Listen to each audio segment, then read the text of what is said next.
Hi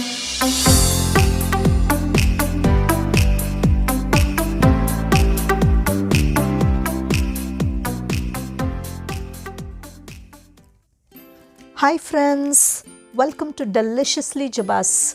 Today we are going to be making an aromatic, evergreen and classic dish that needs no introduction.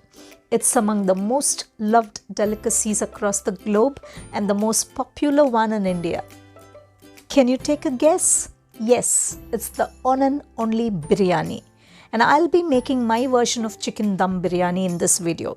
Firstly, take half a kilo of basmati rice and rinse it gently with water twice. Then soak it in 3 cups of water for 30 minutes. Next, take 2 liters of water in a large pan. Boil the water on a low flame. Now I am adding 2 elaichis, 2 cloves, a bay leaf and an inch long cinnamon stick.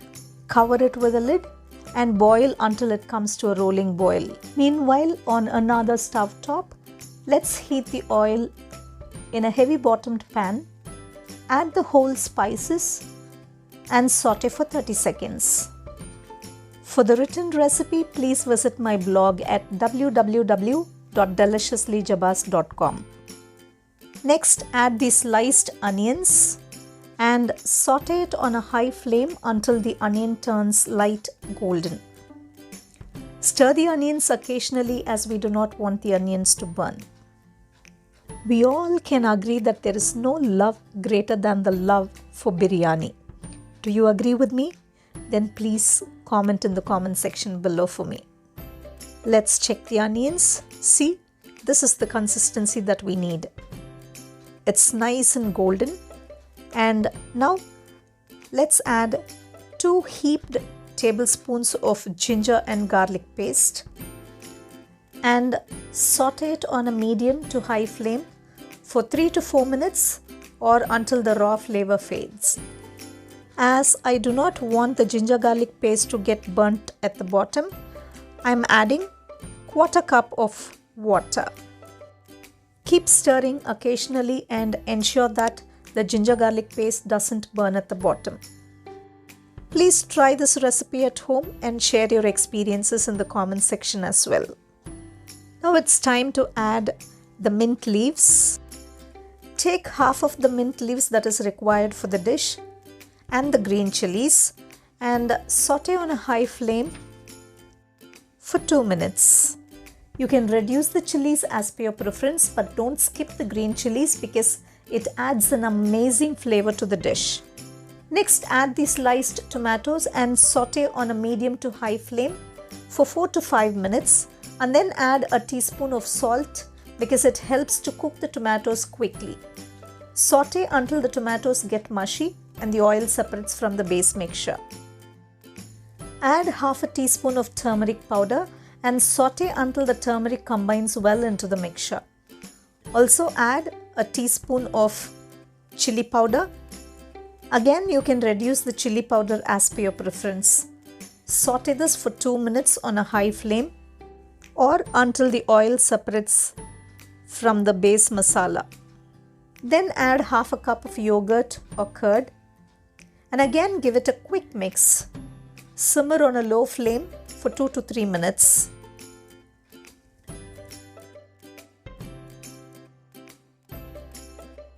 Now the masala is nice and done. Let's add the required salt for the dish and the chicken pieces. You know, the biryani made in the southern part of India are truly unmatched. It is more robust and comes with a sense of belonging. Look at the color in the dish. Oh my God, the aroma is filling my kitchen. Give it a good mix. Let's add a cup of water and cook on a high flame for 10 minutes. Keep stirring every 3 minutes as we do not want the gravy or the chicken to burn. Another fact about the biryani. You know, biryani originated from Persia and found its way to the Indian kitchens through the Mughals. It's made with Indian spices, rice and meat and sometimes vegetables. Let's cover the pan and cook on a low flame for another 10 minutes. Talking about the biryani, it's a complete meal in itself, apt for all occasions, whether a hearty meal on a lazy Sunday afternoon or a grand, scrumptious indulgence at the dinner table. There are many varieties available to please one and all. Meanwhile, let's check if the water has boiled for the rice. It's boiling now and it's time to add the rice to the boiling water. Before adding the rice, I'm taking 2 green chilies, 2 tablespoons of chopped coriander leaves and 2 tablespoons of mint leaves. Also, I'm adding salt as required and the soaked rice.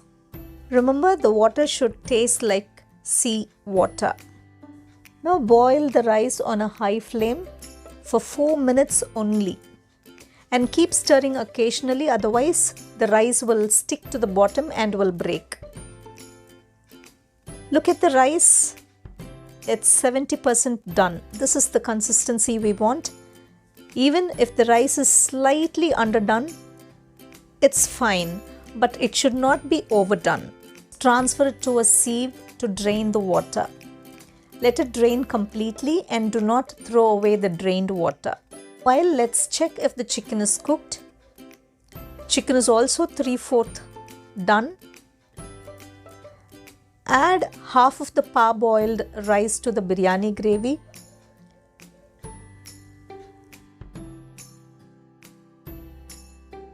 And gently push the rice to the bottom and let the gravy completely coat the rice.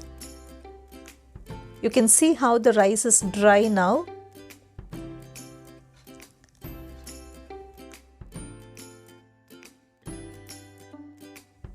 Let's add the remaining parboiled rice and again gently mix for even coating of the masala. And do not over mix it, otherwise the rice will break. Even out the rice on the top. Since the rice is dry, I'll be adding half a cup of the drained rice water, or you can also use hot water.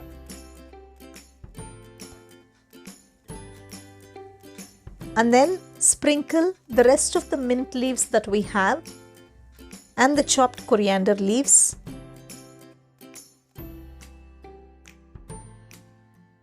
Then juice of half a lemon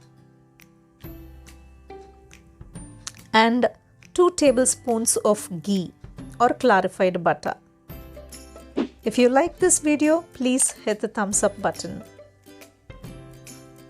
Now cover it with an apt lid. Place a hot tawa at the bottom and also the hot rice water on the top of the lid.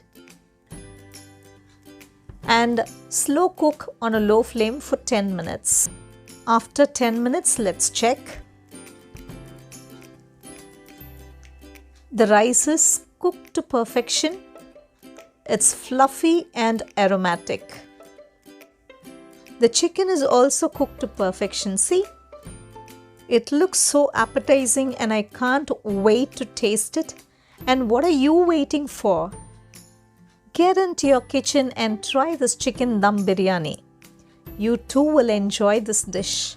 If you're new to my channel, please subscribe and hit the bell icon so that you'll be notified whenever I upload a new video. Hope you enjoyed watching this video, and until then, it's Jeba signing off. Bye bye.